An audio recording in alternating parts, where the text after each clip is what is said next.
The first time my internet went down, I thought it was just another random outage. But when my neighbor knocked on my door screaming about her Wi-Fi, I realized something much bigger was going on. She didn't even say hello.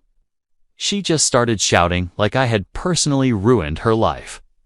And the moment she said, "You need to fix my internet right now," I knew this wasn't normal. My name is Daniel, and I've been living in this house for almost a decade. I work from home, so my internet isn't just a luxury, it's my lifeline. Everything was fine until the day this woman moved in. An HOA Karen moved in next door, and from day one, she acted like the entire neighborhood existed to serve her. At first, it was small things like complaining about my trash bins or my lawn height. But over time, those small complaints turned into constant interference in my daily life. Still, I kept my distance and avoided unnecessary conflict, because in HOA neighborhoods, one wrong move can turn into a full-blown issue. Then one evening, my son Ryan came into the living room looking confused. He said, "Dad, why are there so many unknown devices connected to our Wi-Fi?" That caught my attention immediately. I knew exactly how many devices we had, and the number he showed me didn't make sense. We opened the router dashboard and saw multiple unfamiliar names connected. Phones, tablets, even a smart TV. None of them belonged to us. That's when Ryan looked at me and said something that changed everything. "I think someone is using our Wi-Fi without permission." At first, I thought maybe it was just a mistake or a leftover connection. But then, I remembered something about my neighbor. She had once casually mentioned that her internet was too slow and unreliable. And suddenly, all the pieces started to come together. Instead of confronting her directly, Ryan suggested something smarter. He said, "Let's just change the password and see what happens." It was simple, harmless, and completely within our rights. So we updated the password and disconnected every unknown device instantly. Less than 10 minutes later, there was a loud knock on our door, and I already knew exactly who it was before I even opened it. She stood there, visibly angry, holding her phone like it had betrayed her. And without hesitation, she started yelling. "What did you do to the internet?" she demanded. I looked at her calmly and said, "Nothing." "Why?" She rolled her eyes and said, "Don't play games with me." My Wi-Fi just stopped working, and that's when Ryan stepped forward. He said, "Actually, we just secured our network," and the word "our" seemed to hit her harder than anything else. Her expression changed instantly, but instead of backing off, she got louder. She insisted that the network was shared, and that she had every right to use it. That's when I realized how deep this entitlement really went. She didn't just think she could use it, she believed it belonged to her too. I explained clearly that it was a private connection paid for by us, but she refused to accept that answer. She threatened to report us to the HOA for disrupting community access. And honestly, that's when I almost laughed, because there was no such thing as community Wi-Fi in our neighborhood. This was something she had completely made up in her head. The next day, we received an email from the HOA, and just as expected, it included a complaint from her. She claimed we had restricted shared resources and caused inconvenience.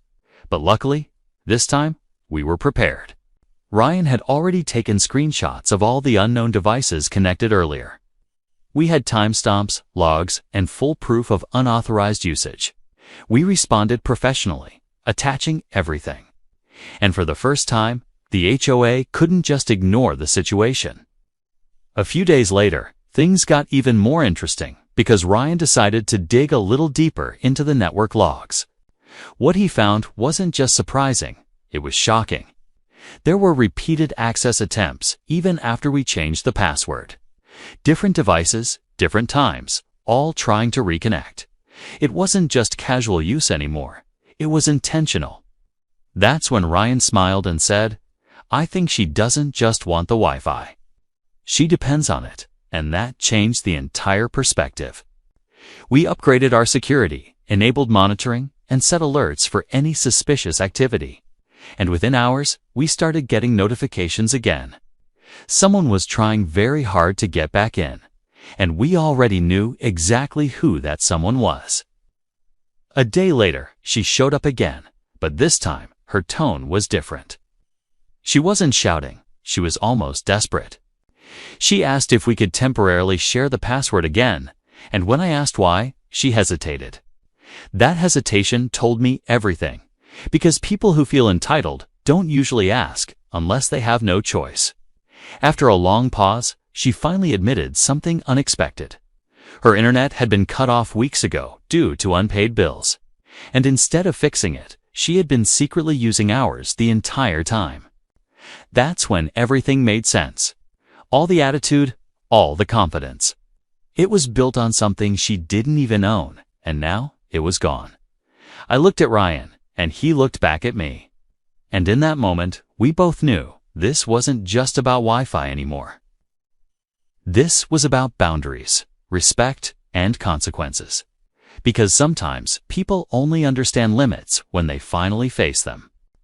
I told her calmly that we wouldn't be sharing the password again, but I also told her something she didn't expect. If you need help setting up your own connection, I can guide you. And that offer caught her off guard. For the first time since she moved in, she didn't argue, she didn't shout, she didn't demand. She just nodded quietly.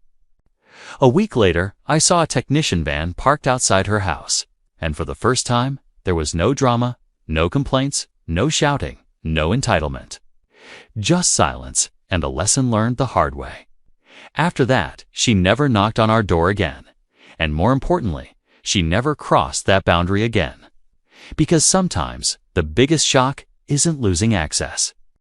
It's realizing you were never entitled to it in the first place. Most people think conflicts are solved with arguments and confrontation, but in reality, the smartest moves are often the quietest ones. We didn't fight, we didn't escalate, we didn't lose control. We simply changed a password and let the truth reveal itself. And in the end, that simple action exposed everything. Not just the problem, but the person behind it. Thanks for watching, and don't forget to like and subscribe to Care and Conflict for more. See you next time.